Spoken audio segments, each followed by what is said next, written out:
Almost 2 decades ago, a kitsune appeared and began a reign of destruction in the world of Athenea.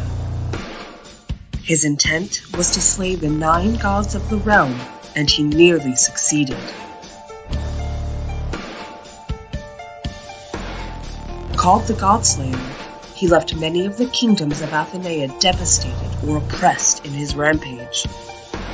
Finally, a small band of elite warriors tracked the GodSlayer down and defeated him with his own sword. This did not turn out to be the victory they had hoped for.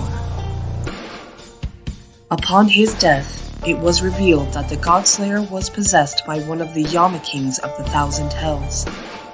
Mastema, the Yama King of Betrayal, was set free. Loosed from his mortal prison, Mastema continued his rampage in the lands of Athenea. While Mastema's onslaught has slowed since his separation from his kitsune host, his forces still draw ever closer to the last bastions of the world.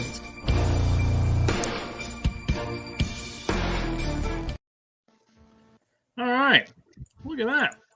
So normally we're here at 11 o'clock. Today we decided to accommodate our good friend Nate here with a 9 o'clock show. That was our old time slot. But we're glad to have you. How you been? I've been pretty good. How have you been? Keeping it busy. It's been like, what, a few months? Yeah. It's been, 11 months since the last time. It could be. It's been a heck of a different ride. But we're glad to have you back in. Glad to have you back to hanging out again. So what have you been up to? I have been working on GodSlayers episode 2. I was trying to start another title, but it kind of fell flat. And working. I still work a day job to pay for making comics, so I've been all kinds of busy. Yeah. It wouldn't be a hobby if it was cheap, right? Oh, that's for sure. Yeah. Making comics is not cheap. No. But I'm telling you, there's no better reward for it. There's nothing cooler than holding my own comic book in my hand. Yeah. So, and it's even cooler when other people show me theirs. When they bought it and they show me that they've got it too. So it's a pretty awesome feeling. Absolutely. So, how about we do the quick? Tell me about you. Pretend I don't know you. All right. Tell me about you, the company, GS1, and how we got to 2. All right. I'm Nathan Johns. I'm the creator of GodSlayers. You can find me on Facebook, on Twitter, on Instagram as Gage the Wolf.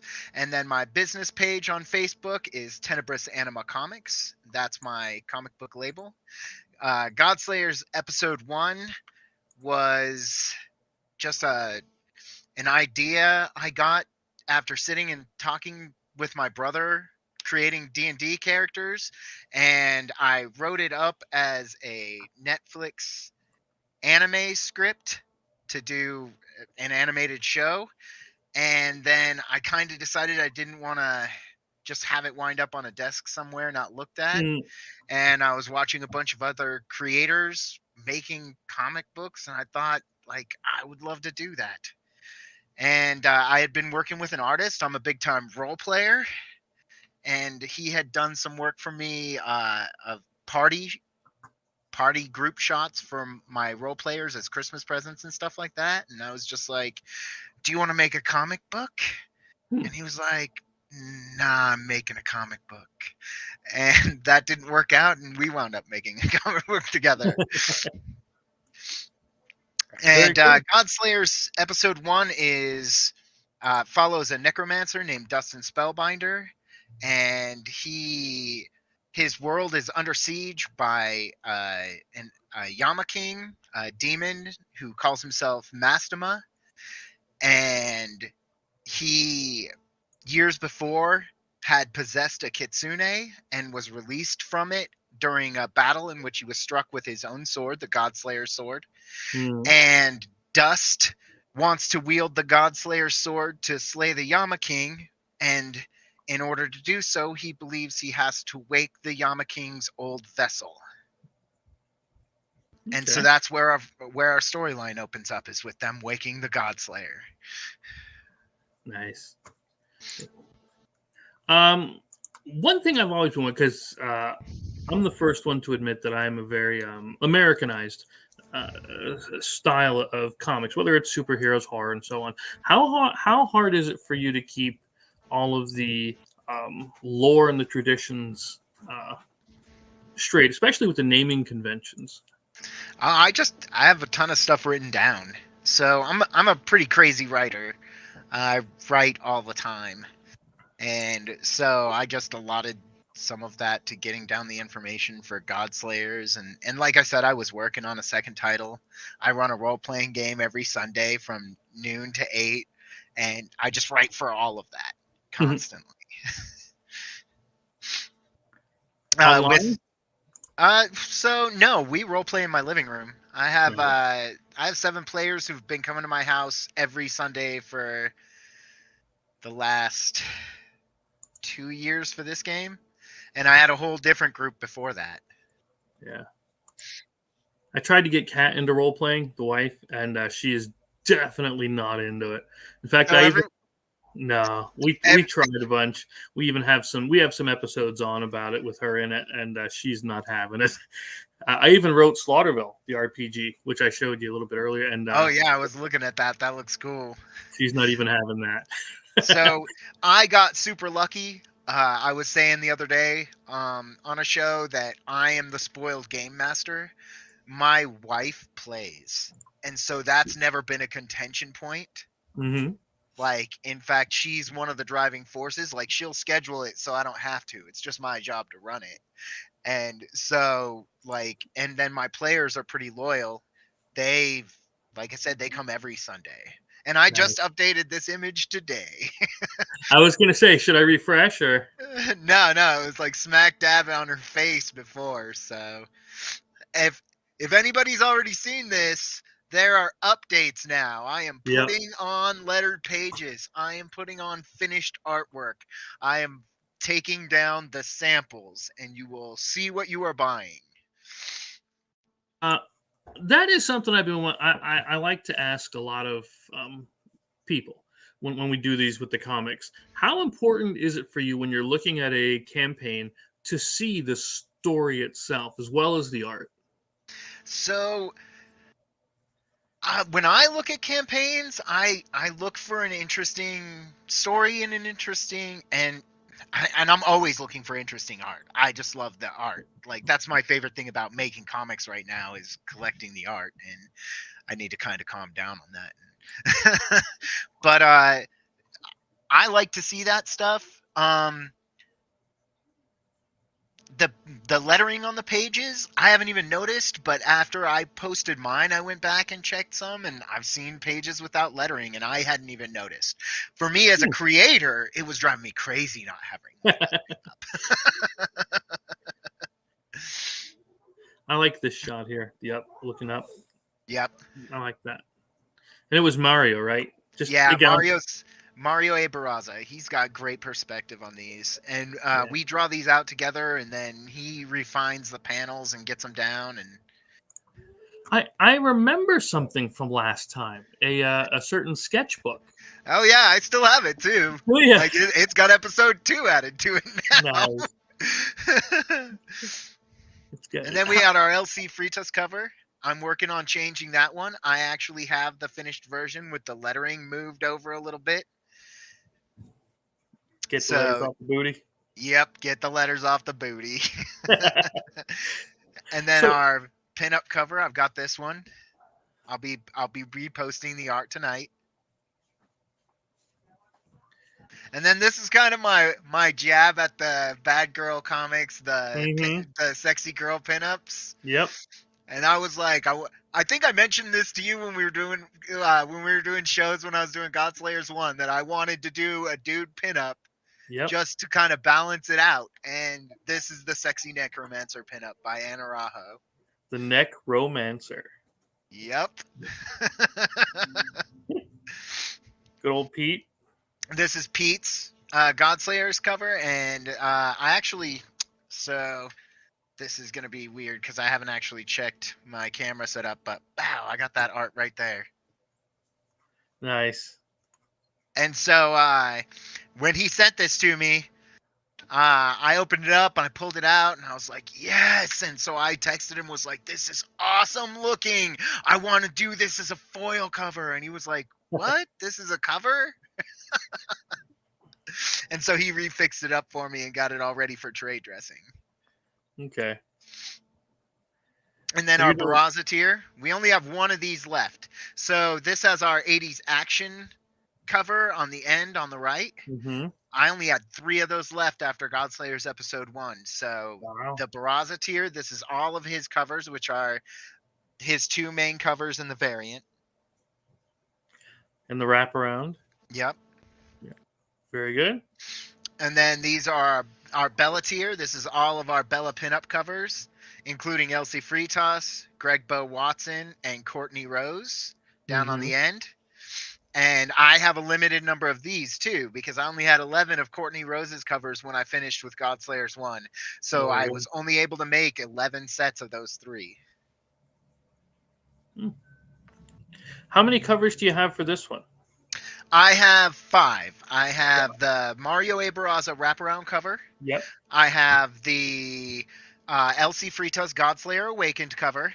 I have the Elsie Fritas Bella Pinup, the Ana Rajo Sexy Necromancer, and the Pete Vasquez Godslayer variant.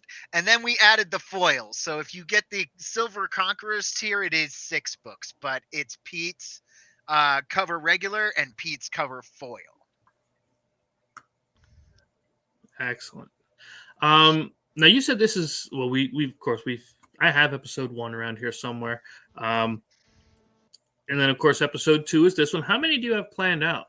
So this closes out the Waking the Godslayer storyline. 1 and 2. Yes. And this is actually that first script I wrote as the Netflix animation. And so the next storyline is just about Jericho and his backstory with his daughter and introducing the villains. And then that will be a 2 or 3 episode set as well, The Walls of Jericho. Okay. And so I don't know how many exactly it's going to take, because I thought when I started creating GodSlayers episode 1, I thought this Netflix script was going to be a comic, and it wound up being half a comic. So I'm not 100% sure how long it's going to be, but I'm going to go until I either can't afford it anymore, or until people tell me that I'm wasting my time 100%, or until I finish the story. Juliet, I asked. Whoa. Well, that's good to hear. It's important to have a clear outline or a goal of where you're trying to accomplish, but it's also good to leave it open, because again, what if people want more, or what if you come up with more and you have more for later? Well, and for me, I love telling stories. Mm-hmm. It's like that's my meat and drink. I live for that stuff, and so I'm just gonna keep telling it until I can't. There's a clear ending, but I mean, it's just in outlining it, Right. and trying to decide what readers would want to know and what they don't want to know, and as I'm building my fan base, I'm hoping to hear from people who are fans of GodSlayers and hear questions, and if so, I can answer some of those and know that I'm not I don't know what the word would be. Putting a story out there nobody wants. Right. Yeah. Completely understand. Sometimes I wish Marvel and DC would take that kind of approach and stop putting out most of what they're doing. So I got to tell you, I don't even pay attention to that stuff. Like, people Exactly. get worked up about it, and that's why I'm an independent creator. It's a little more expensive, but I get a lot more control over my story. I get to tell it the way I want to and the way it's meant to. So Yep. I can't judge what they do with their IPs. It's not something I want to read, but they get to do whatever they want with it. So speaking of what you would like to read, give me a Nate's or Gage's. Which would you prefer, by the way?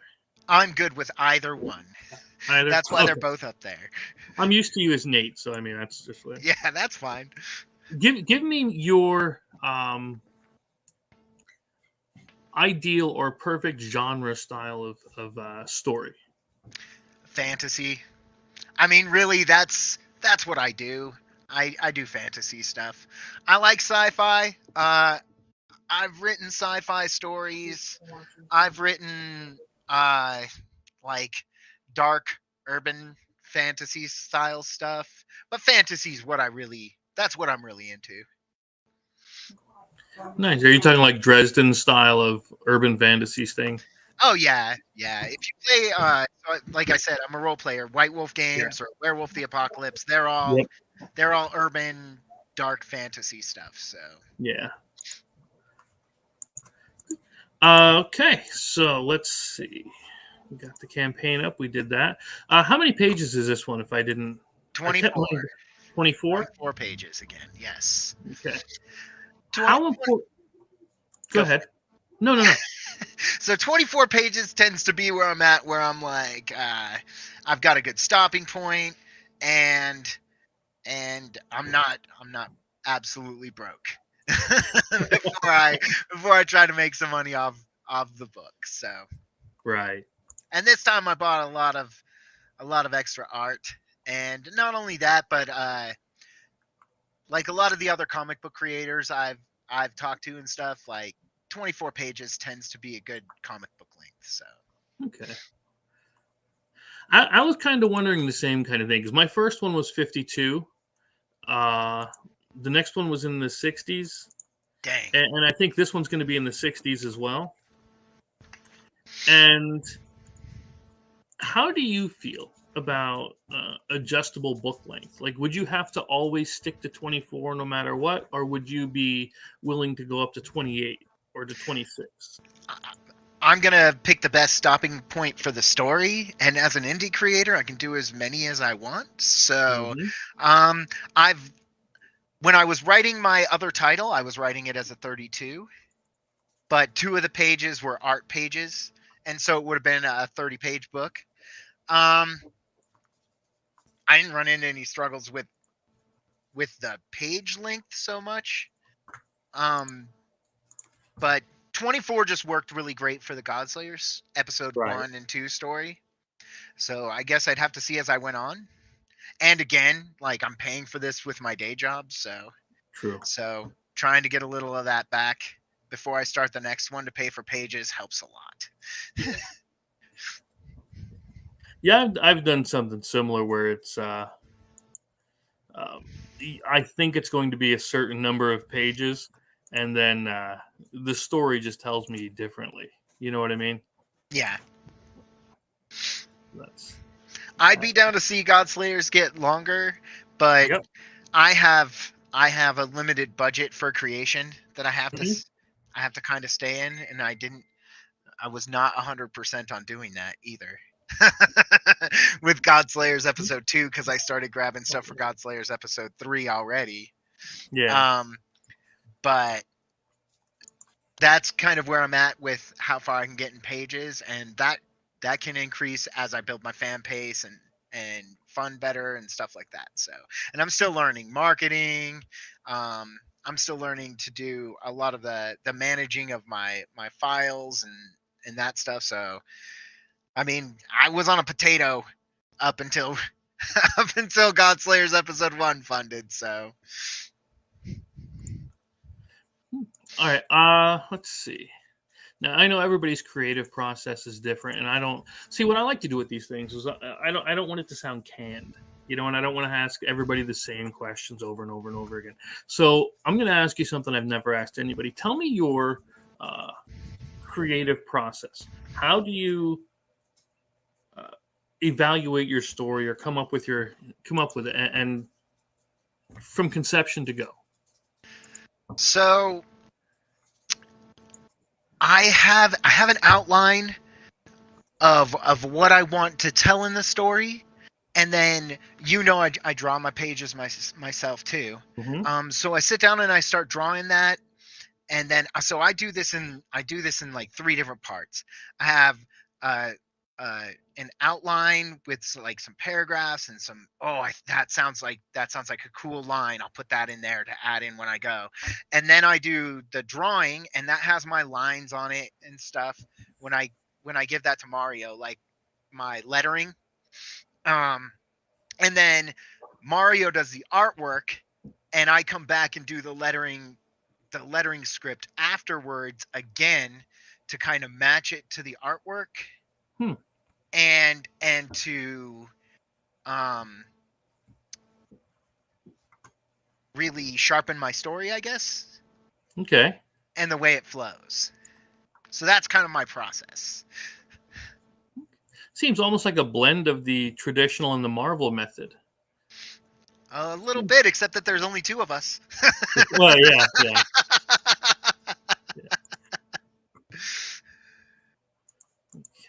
And then my wife helps with like editing and voice acting in my video and stuff like that. So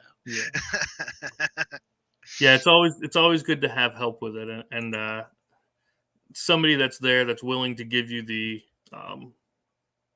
either the hard advice or the assistance you need is always important. She's a BA. She doesn't pull any punches. She never has. It's one of the things I love about her. So yeah. It can be frustrating, but good at the same time. I would rather frustrating honesty than just about anything else, you know? Than platitudes. Yeah, and a lot of people, they'll deal with harsher, kind of straightforward people, and they'll be all sensitive about it. And I'm just like, no, they're just telling me like it is. I want that, you know? Mm-hmm. I'd rather you were a little rough and honest than too nice and a little dishonest, you know? I'm that guy. And you said she did the voiceover in the video we watched. Yep. That's my wife's voice. So if you were to look at a campaign, and again, let's pretend it's not this one. Okay. What is it that you look for? What would draw you to make you want to back it? The story sounds interesting, and the art looks awesome. So it's a big deal. I love Mario's art. Mario's art looks awesome. And so when I look at other books, a lot of times, I'll look at the art and the artists who've done covers or interior work on those. And if I guess I have a standard, if it doesn't meet that, I'm not super interested. Mm-hmm. And it has to be safe for work. I'm one of those guys. I read safe for work stuff. Oh, okay. So I think in my book, there's not a lot of vulgarity at all. I think Jericho says crap at the end of episode 2. And there's no nudity. There's a sexy girl in it. I'm not going to lie about that. But there's no nudity. Yeah. And there won't be. Now, do you mean NSFW? Do you mean blood, guts, and violence as well? Or are you perfectly... It depends. I'm not going to be over the top with the blood, guts, and violence. I mean, in GodSlayers episode 1, I do have... There's an image of the 1,000 Hells when Dust's walking through the 1,000 Hells, and there's a butcher chopping up human souls. Mm-hmm. And so he's chopping them up like a butcher. But, I mean, I don't think I went over the top grotesque. Dust is the sanguine sorcerer, though, so there's going to be blood. And then... But I think that I want to make it serve the story instead of the story serve that. Right. I'm trying to think, because I sent you the Slaughterville books. You should be okay with those. Then. Yeah. We'll see. I was good with those. I read those. Okay. I have quite a collection of PDF comic books, especially indie creators. So it's a good thing you brought that up, because that is honestly something I did want to ask you about. And When I first started, I'll be honest with you, I was a bit nervous about the whole idea of the PDF Yeah. because you can take and share. But after using it, I find You it's know fine. what? If people buy my PDF and they read it and they dig it and they go to their brother or their friend or whatever and they're like, "Dude, check this comic book out." Yep. I'm okay with that. Yeah. So, I mean, once a PDF's out there, it's out there. There's nothing you can do about it. Right. So really, Is I just would enjoy finding out I had fans that were hmm like, "Oh, I love your book." So, Yeah, that's kind of where I landed on it too. Then I was gonna say, how important if you don't see a PDF tier, are you a non-starter or? oh no, I back physical stuff too. They're just projects. Like I said, I'm making a comic book. I work to make comic books. Yep. And so I noticed this year with prices going up and stuff like that all over the place that there were some projects I could only back the PDF version. I couldn't afford to get into hmm the physical version. And so that's one of the things I tried to keep my physical versions. I tried to keep the price down a little bit. hmm Uh, I'm seeing that in funding, but we're still trucking forward, and we've been at a pretty steady pace. Like a lot of people talk about the valley in the middle, and we've been, you know, onesie, twosies, sometimes threesies, all the way through the last 2 weeks in the middle ground too. So yeah, Pete. All right, since he's in there, I'm going to show it again real quick. That's We're going to right. Bring it show. up. Oh, dang. We're going to show that Pete Vasquez artwork, the original piece right there, on stacked on my mess of stuff. There it is. Yeah, Yep. it's been a while, Mr. Pete. How you been? So you have brain freeze here. 9 days left. Yep. 9 days left. 57. You're 57 backers. That's a good number to have. Of We're course, with about 1950 from funding. yep. And I'm still doing updates to the Kickstarter because I just got lettering, so we're putting that stuff up.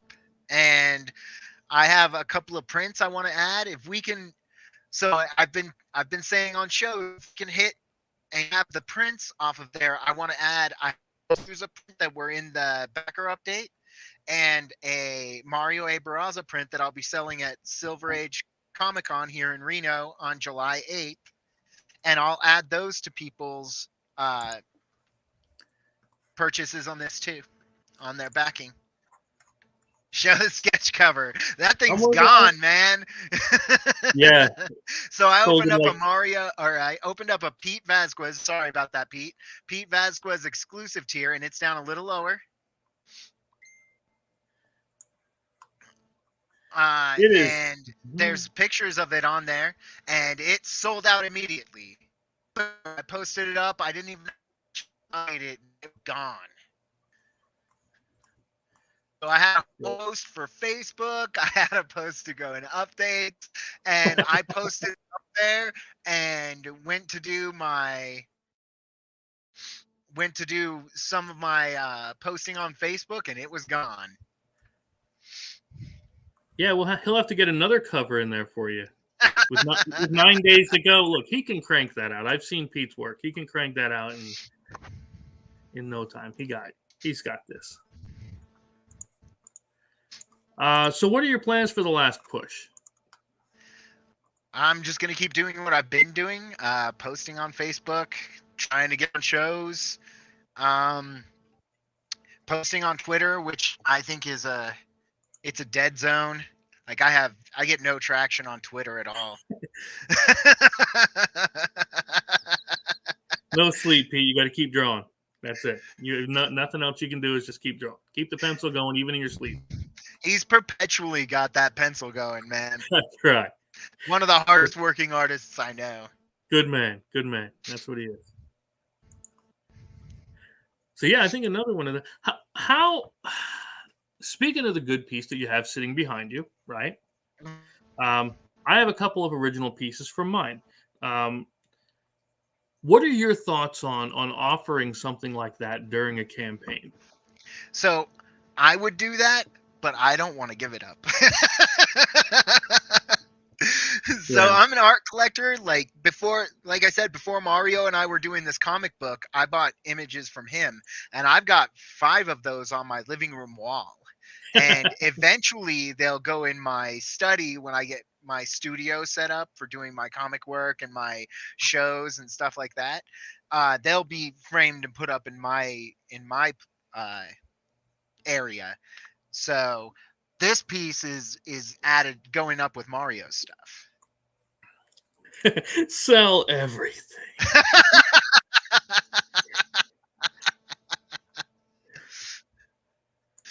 I don't want to part with it, Pete. No, believe me, I'm the same way. I have those 2 pieces upstairs in my room in a shadow box, and I'm like, I just can't get rid of them. And that's what I'm getting for this is I'm going to get myself a nice shadow box style frame. And then like I said, Mario A. Barraza, I have 5 pieces of his in my living room, including 2 parties, role-playing parties that we had, a picture of a character in a game I played in, a picture that I want to use as a cover for a novel if I ever finish it that I've been working on. And then I'm keeping my pants. And then and then a piece that I had done for my wife of her character. And so I really like the artwork aspect of it. That's one of the funnest things. Yeah. I'm gonna ask, why do you need your pants if we don't see you from we only see you from here up on the streams? So I mean, you technically don't need pants. I don't need my pants, but I need my pants.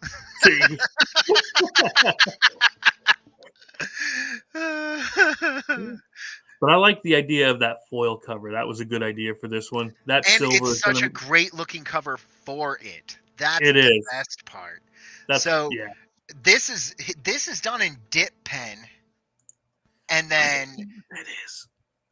So apparently it's a rollerball pen that you dip in ink and then draw with, and then paint and a little digital for the trade dress. Right. And the only color in that is the GodSlayers soul. That purple in there. We even did that logo, the GodSlayers purple logo was done to match this cover. Nice. It's got to be a because I've seen the templates required to do a foil cover. So and to get something that's negatived out or however they call it, believe me, I'm not technically inclined with the art side. It's definitely an accomplishment.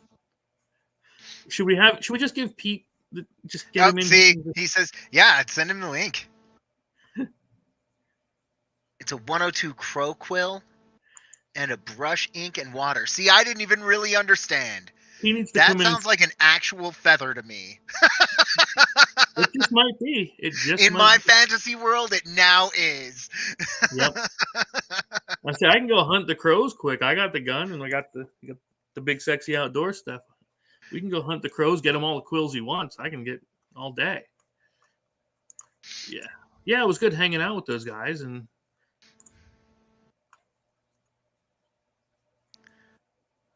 I'm not even going to pronounce that name. Tachikawa? I tell you what, they have a lot of intricate tools to really bring these things out, and he uses them to great effect. Let's put it. Well, and then he put together the digital version of me for it. Got it all scanned, and he says, "Sure, send him the link." All right.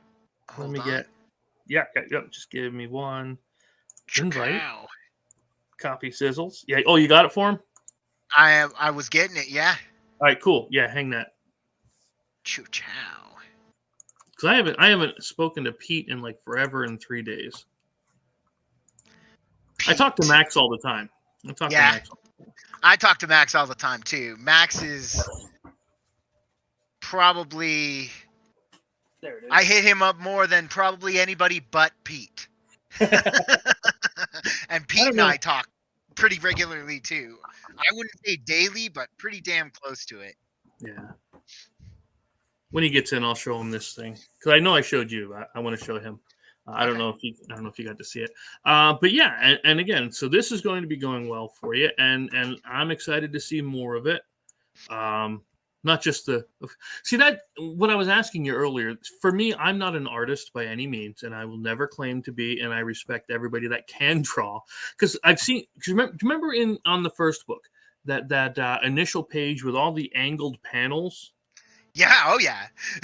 that was the doom. That was the one that made Mario contact me after he did the first page and be like, "Is every page gonna have this many panels?" And I was like, "No, man, I promise." No, but I like the stylized nature of what he does. But for me, honestly, it's a lot. I look at the story and the dialogue. But hey, Pete, Hello. Did you see this? I did. Max was talking about it. I can't wait to get my hands on it. I know you guys have quietly been hard at work on it. Yeah. So I like that too. When you guys are cooking but not telling anybody, it's going to be good. Oh yeah, it's pretty much 100%. done. It's like 99.9% done. I have to make a couple of small changes, but then he's ready to go to launch whenever that man wants to. That's exciting. I'm going to really quickly. We're talking about dip. Okay, you remember it's Jesus, I forget George Washington and all those guys. They dip in the ink and then they would write. Okay, with the that's where the quill part comes, right?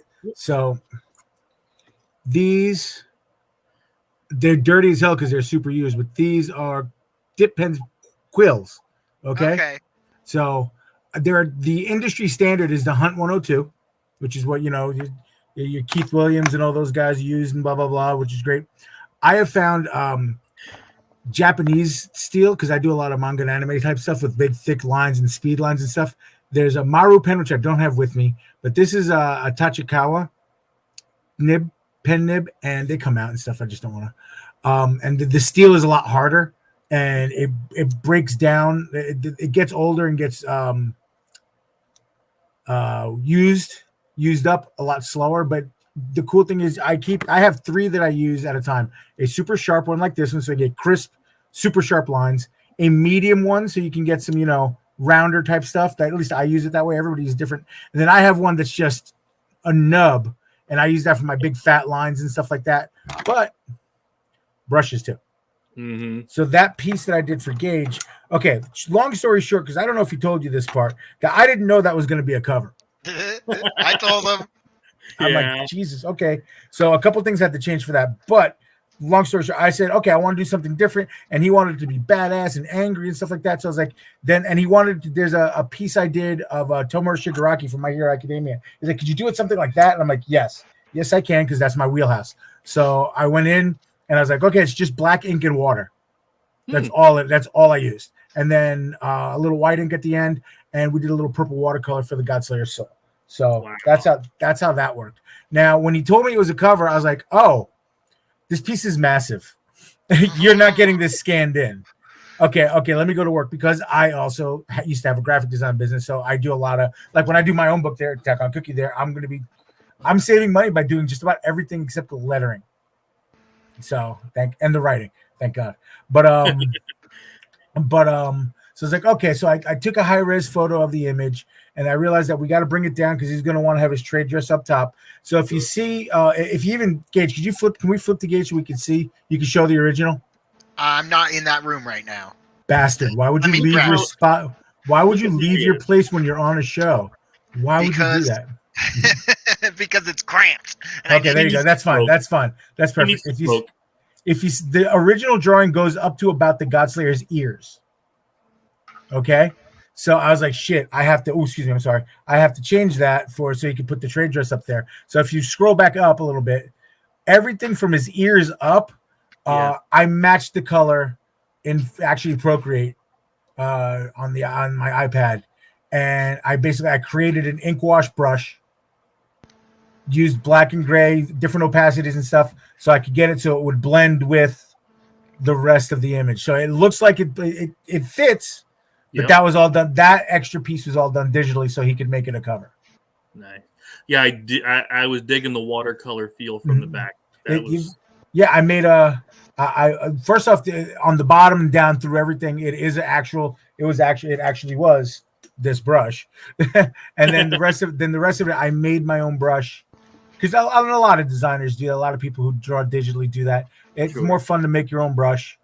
You make your own tools when you're making games and stuff, I'm sure. So, you know what I mean? There's stuff that you're comfortable with that's just been in your go-to. You don't have to think about it when you use it. So that's what I like. I like to have a brush that I know, okay, I know what this is going to give me. I know what it's going to do. Boom, boom, boom. So I just made one. I just made a quick one I had a couple of different watercolor ones because watercolor is one of my favorite things in the world to use. And there you go. Then he told me he was foiling it. I'm like, holy shit. Oh, man. Yeah, I can't wait to see that. That's now, do I have the original on this computer? I do. I'm going to show you something funny. I'm going to share something for you, okay? Sure. So his exclusive cover was done in paint and markers for the outlets. But not originally. Originally, it looked like this. Then Gage is like, oh, it would really look really cool with the blue and the sky blue and the blah, blah, blah. I'm like, beach. He's like, yeah, the beach. Okay, cool. Great. No problem. So what'd I do? So then that's when we went to that. So you can see the difference there. We went to a beach theme. So the background and the sand is all acrylic paint. Wow. Done on the cover. And just played with that and had some fun with it. And Gage is 100% correct. I used a heavy encyclopedia, and it's nice and flat because the acrylic bends it a little bit. So you were absolutely right. It's completely flat now. So, and I love that you're that versatile though, that you were able to go back and be like, I'll just hit it with paint. Yeah. It comes from. I think a lot of artists like to see a lot. Everybody likes to play with different stuff. I don't like to stick to just one thing. I really don't. The jack of all trades is a master of none, but there's more to that. He's actually right, exactly. I know a little bit about everything, so I can get my way. Like I color a lot of my stuff digitally because especially now it's just easier for me to like if I need to send something to Ben Dunn over Antarctic Press, I just not going to FedEx him anything, or the pages from Penguina that Warren sent me. And that I sent over back to him. It's just easier to do it digitally, Now this cover, obviously, as soon as the book fulfills, I'm sending this off to Gage so he can send it to the lucky winner, the lucky backer. So absolutely, I'll be putting that in the mail for him shortly. But that's obviously it's a physical thing, and it hopefully helps him fulfill. I love the anime feel of this too. That's my thing, and I'm getting ready for an anime show this weekend, and B, as well, you guys know that's my thing. That's always been. I love comic books. I have a bunch of his My Hero Academia stuff that I ordered too, and then even my daughter has a couple that she was like, "Oh, that's awesome," and so I ordered stuff for her too. He sent you tons of stuff. But yeah, I thought it would be, and I really kind of did it on purpose for this one too because Mario's such a monster. Like his work is so incredible, and he puts so much depth in his perspective and stuff like that. So if I'm giving away some original, because I decided once I was doing it for fun, I wanted to do it something different than Mario's style. So and I've been in an anime thing anyway for a while drawing stuff. So I was like, cool, let's just do this, and then. You know what, Gage? Why don't we put on a tier, see if we can get some money out of it? And lo and behold, get some money out of it. Sell everything. Like at a con, I'll sell the table at a con. I'll sell the table at a con if I have to. Right. I'll sell everything. I'm surprised he didn't ask you for a second copy for himself. Well, we giggled about that a little bit, but I had dibs on it. If it exactly, it's sold. I mean, but if it didn't, I had dibs. Look, I can easily. I have the digital, so if you want to print, we can do that easy. I'll send you some if you want that. That's easy. Number one. Number two, there's still time to do another one. Yep. There's still time. So I mean, I'm not saying you getting me another GodSlayers sketch cover. I have completely blank sketch covers or some other things that we could put it on. We don't necessarily have to we can put your characters on a different thing and have some fun with that. Like what if the GodSlayers were in the Justice League? There you go. That would be neat. Putting them in the league's outfits. Well, one of our stretch goals is doing them as the Simpsons. The Simpsons. Right, exactly. If we fund as soon as we fund, That's the first print I send out to people. Fern Cord did that for us. He's another monster. Another monster. Yeah. Oh yeah. Yeah, it's one of the things I know. Mario's perspectives are they're on point here. And I think Mario and I gel so well because I'm a big cartoon fan. Like, I watch anime and all kinds of other stuff. And I love the animated style of his work. And Mario wants to be an animator. He does animations all the time. That's his end goal, is to one day be animating cartoons and stuff like that. So this was a fun project for us to work on and for him to practice that stuff. You know, the other thing, and then because I just met him a couple days ago on comics, you're both nice guys. Like, he's such a sweet person. That's like, oh, it makes sense that it makes perfect sense that I mean, I'm. He always looks like a Bond villain though, because he's always sitting there with his cat in his lap. It's really weird too, because he lives in my area, but I guess he's safe because he's on the mainland, not on these islands like me in New York, Manhattan, and Long Island. So he is actually nice, meanwhile, a lot of the time I'm not. So it's I have a little bit of it's not that I'm angry, it's that I'm in a rush. There you go. I have 57,000 things to do and 15 minutes to do them all. We're speaking of you doing so many things. Where are you going to be at this weekend? You said. I'm gonna take it a step further here. I'm You're prepared. a rebel. I'm prepared for all this stuff, man. You got to be prepared when you're coming jumping on. Even if I have stuff ready, even when I wasn't planning to jump on a show today, but you know what? Here we are. I wanted to help Gage out and not get my speak highly of my artistic supplies, because I'm always buying. That's the other thing. And then with you making games too, Chris, I'm always buying. Even if I don't need them, I'm always buying tools and supplies and stuff. It's crazy. It's like, oh, the drug problem. I'm like, no, it's the art supply problem. It's just it's a problem. I wish I were on drugs so I didn't have the money to buy so much. Yeah, so I didn't. But it's cheap. The drugs are cheaper. Exactly. It's really annoying. So, and they take up less space. Anyway, enough about that. I'm sorry, folks. I'm totally kidding. It's fine. It's just some grass. Okay, it's just some grass, I promise. But this is where I'm going to be. This is the 13th annual MCon at the East Meadow Public Library out here on Long Island, run by youth coordinator, my good buddy Kelly Gordon from Night and Day Anime. He's been putting on this event at the library for, again, almost 13 years now. It's a free event. There's a really tight community. I live on Long Island in New York. Nassau and Suffolk County, which comprises Long Island, has a lot of towns, a lot of different libraries. And Kelly's he's a pretty... In Nassau County, it's a pretty well-populated, it's very well-populated, the town, and the library is very active. Some libraries you go in, there's never anybody in there. You go into his library, and it's just packed all the time. So he came up with the idea of doing this because he's a fan of anime, realized that in the community, there was a desire for more of it. The kids, since he's the youth director, he saw that the kids wanted it. So he put together his part, and he puts programming on throughout the whole year. But this is his Super Bowl. And there's an opportunity for the kids to come in, and it's free. A lot of kids, it skews young, but the parents come and they hang out too and things like that. For them to see some great artists, do some anime stuff. They get to see some amazing panels. He brings He brings voice actors in. There's going to be a karate school, a local karate school that's going to do a whole kung fu display and stuff like that. Some musical guests. My sister, who out here in the Northeast, her name is Rizuki. That is her stage name, of course. She is the incomparable Rizuki. She is a pretty well-known cosplayer. She'll be doing a panel, and she'll be judging and co-hosting I'm not sure, the cosplay contest, which is going to be a lot of fun.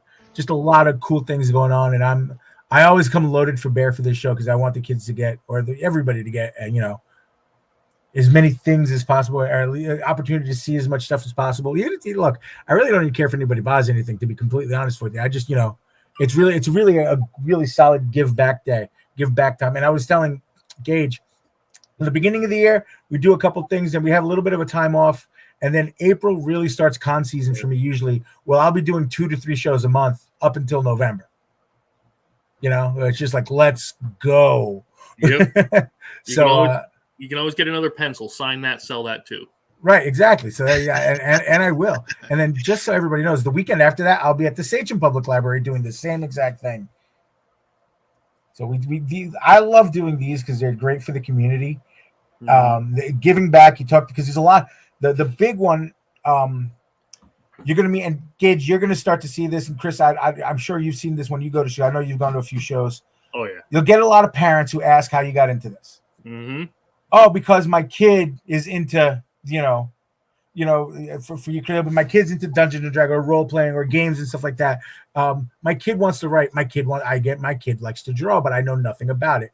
Well, I was lucky enough to have a mom.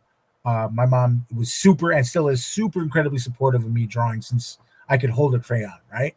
So going to these libraries and helping those parents, like where to get supplies, where to do this, email me, call me if you have any questions, this, that, the other thing. And then watching these kids from like 14, 15, 16 go to college and start sending me their stuff, or their show, like out of nowhere, they're 21, 22, and they show up at New York Comic Con, and the first time they're at this will be our 9th year at New York Comic Con, and they've been with us since day one. That's really cool. Yeah. That's the for the love of the game part. And then I'm going to sell everything. And then that's the fan base, man. No, it's not even that that becomes a lot of times that becomes different than we have a fan base, and that's cool. But like when you see a kid grow up and become a fan, not just become a fan, but okay, there's this one little girl, and she's not a little girl anymore. She's a young lady. From day one, she would always come to our table. She only saw us at New York Comic Con just once, but every year she comes by. She looks through the stuff, and she buys not a print, not a painting. She buys an original drawing of mine, always. And she has them. And then one year she showed me a picture of them all up in her book. And I'm like, wow, golly, that's pretty cool. Yeah. So, and then we try to translate that into comics a little bit sometimes. So, check this out. We're doing this. And they're very, like, I told a bunch of them, at New York, hopefully I'll have copies of GodSlayer for you guys so you guys can check that out. We had copies of a couple of the other stuff I've done. Like this weekend, I did here they are. I did Niobe Outbreak. I did some trading cards. Okay. So I'm gonna have these this weekend with a. Do I have one hanging out? No, I don't. With a print of the. Do I have her? I don't have her. I did a print. Larry, Mr. Niobe himself, said it was cool, so I did a print of one of the trading cards, and I recolored it. I just don't have one with me. And going back to what you were saying earlier, it is important to almost demystify it to the parents by showing people that you're relatable, that what the kids are into, what when they want to draw this or when they want to watch these is fine. Explaining it to them makes it more palatable and acceptable. Yes, and it's all for a lot of them. It acts as a life preserver. Mm-hmm. Oh my God, I didn't know what they needed. Oh, we can help you. We can help. I can show you. And listen, you don't have to spend a ton of money. Let's show you where you can go. And luckily we have different levels of that's the redone Niobe Chibi print. So I'm offering the print and the 2 cards while supplies last. And that's if anybody's watching and they want that, hit me up. We'll make it happen for you. But whatchamacallit, it's I'm very lucky again being in New York and stuff like that. We have a Hobby Lobby, we have a Michael's, we have a lot of mom and pop places, but we also have a Dick Blick art supply store. And I tell the parents, listen, you're local enough, go there. Mm-hmm. And they're like, why? I'm like, because sometimes in some other stores, the people who work there don't know. It's a job. They don't know. Yeah. But every little minion at a Dick Blick's is an artist. Okay, they got paint all over their faces and stuff like that. So they can, if you go, hey, this is my kid's syllabus, blah, blah, blah, he's doing this, they'll help you. And the best part about it, and I'm not sponsored by them, although Dick Blick, you should, because about what I'm about to say, they will help you and they won't, you got to buy your 4-year-old this expensive oil paint. No, they don't do that. They get you what you need because they know you'll come back then, as your little artist grows, Yep. Gage hates me. I would hate you. I'm talking too much. I'm sorry. Oh, heck no. He's probably still working on the Do you PDF. see that? Did you see that lettering? Yeah. I like that. Yeah. I've been waiting for that like crazy. So yeah, we got 9 days to go. Another offer for another Pete cover, and unfortunately, we've hit about our hour mark. So let's we'll do the closeouts and Wait, I'm asking a question. You end your stream at an hour?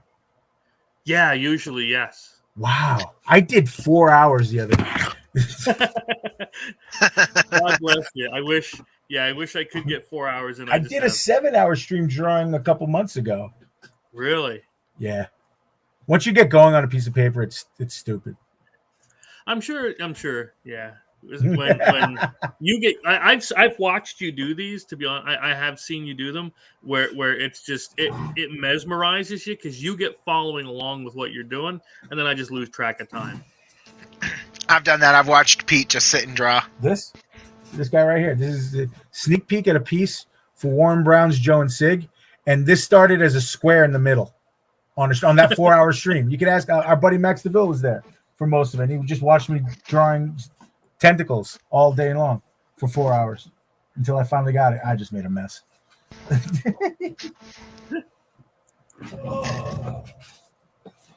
Did you see I got that fixed up too, Pete? Where? I can't see anything. Oh, okay. The GodSlayers intro page, I fixed up the video. Stuff?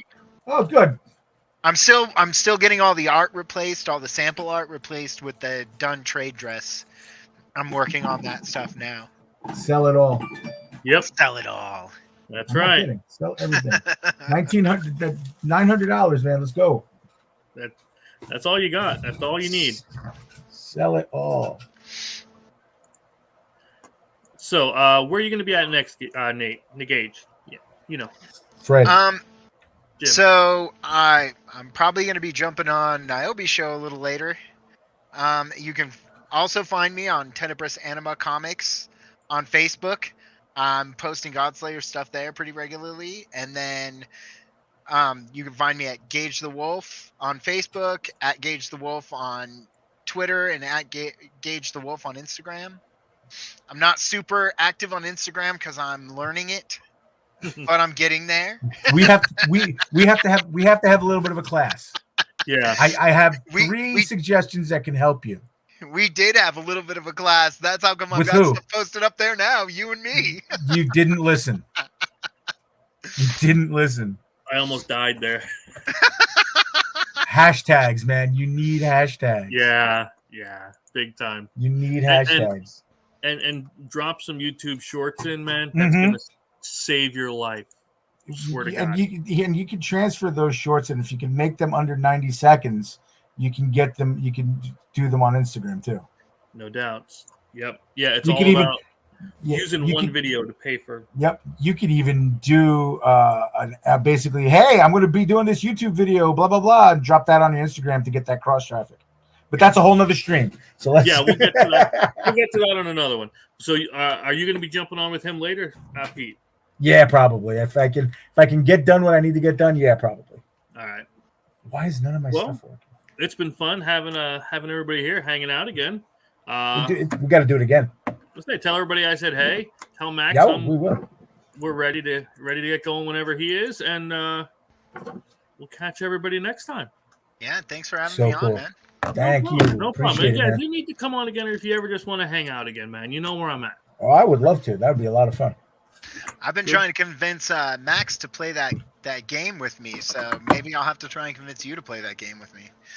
Yeah. We've done a few streams where we've played Indie Comics Battlegrounds, but now that he has 6 copies of it that he's going to be sending out.